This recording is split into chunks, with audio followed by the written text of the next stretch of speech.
My name is Grace Resendez McCaffrey. I'm president of Latino Media and founder of the Hispanic Resource Center. Many of these employees reached out to me recently to ask for help in a situation that unfortunately stretches across the state line.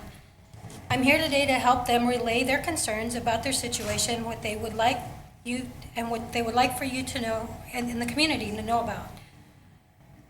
Three will briefly explain to you of their experiences in being recruited, hired, and ultimately dismissed in large numbers, and how it's affecting them.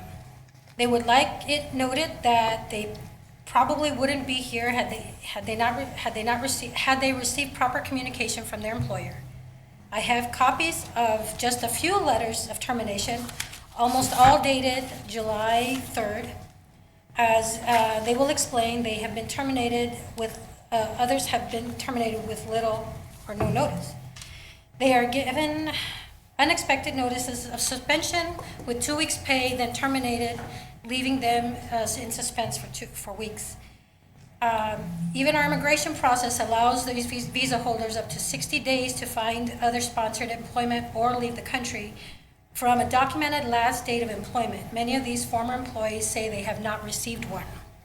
They simply want you to know that the company that brought them here could have allowed them a bit more grace. They are all aware that the city council cannot intervene in employee issues of a private company. However, they are also aware of the importance a company like this is to a community like Pensacola, and they feel it is important for you to know about their experience in working with such a valued company. My name is Samuel Navarrete. I reside in Escambia County, and I was one of the employees laid off by ST Engineering on June 28th. At the end of 2022, I learned that an American company was looking for aviation mechanics. News of this spread through Chilean national media. You have copies of one of the promotions that was published in the national media there. Chilean personnel from the company were also interviewed who said they were working for them for years, that they had long-term work projects for around 8 to 10 years, and that they were even constructing new hangars. All this indirectly indicated that the job was long-term, so I applied and I was accepted. I retired from the Chilean Air Force, where I had served for approximately 22 years and specialized in aircraft maintenance, and moved to the United States. After a 3-month probation, I brought my wife and daughter. They integrated perfectly. My wife attends English classes at a local church, and my daughter completed with a 9th grade in with academic distinctions in English as a second language at Pensacola High School. Everything seemed to be going well until May 30th, when I was notified by the Human Resources Manager that I could not continue working due to problems with my immigration documents. The company indicated that I should suspend my trip for my visa renewal. They have to go back to their country to renew, which was to be done in June, and committing to paying me for only 2 weeks. To consult about our migratory situation, ST designated a company lawyer as a point of contact. We sent her several emails and calls, but she did not respond. This increased our anxiety since we did not know what the problem was. Approximately 24 of us have gathered to seek answers on our own. We contacted the Department of Labor, the Chilean Embassy in the U.S., and immigration lawyers. When we decided to apply to this company, we knew that we could be fired at any time, but we did not expect the process to be so poorly managed. The way companies handle these situations directly impacts the perceptions and willingness of other professionals to work here. We must ensure fair and transparent processes for all workers, protecting their rights and dignity. Thank you so much for your attention.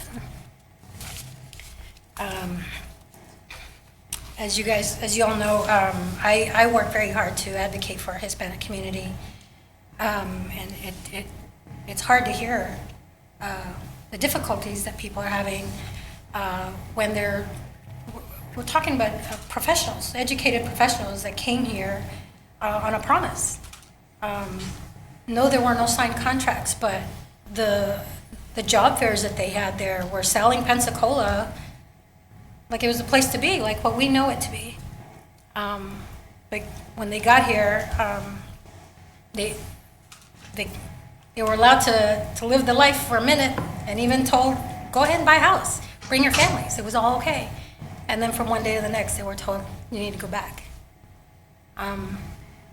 I take taking care of our people very seriously, not just their Hispanic community, but our community in general.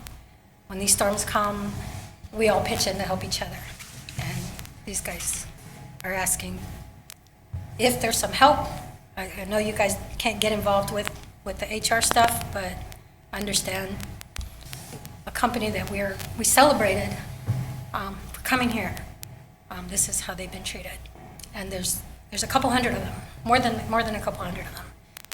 There were ¿cuántos más fueron la semana pasada? 5 more were dismissed last week. My name is Sam A. I am also a local member of the Hispanic community and a young professional. These Chilean immigrants came here on the promise that they were going to get stable employment and that they would be able to use that employment to become members of the community. Buying a house, having children enrolled in schools, having wives and families come here is a big step. Imagine what these Chilean immigrants and their families and their children could accomplish here in Pensacola if they're allowed to stay and establish roots. This city and this state have put in millions of dollars into ST engineering, giving them tax breaks. And this is how they treat workers? Workers deserve better than this, especially workers who came here and uprooted their entire lives, sold their stable lives in Chile to come here to be part of the local community. Because if this is how they're treating immigrant workers, imagine how they're going to treat native-born workers when, ST Engineering's not doing as well financially. We're going to do some layoffs. If the city and the state are giving tax breaks and giving these benefits to these companies, we should be able to influence them and say, hey, we deserve better.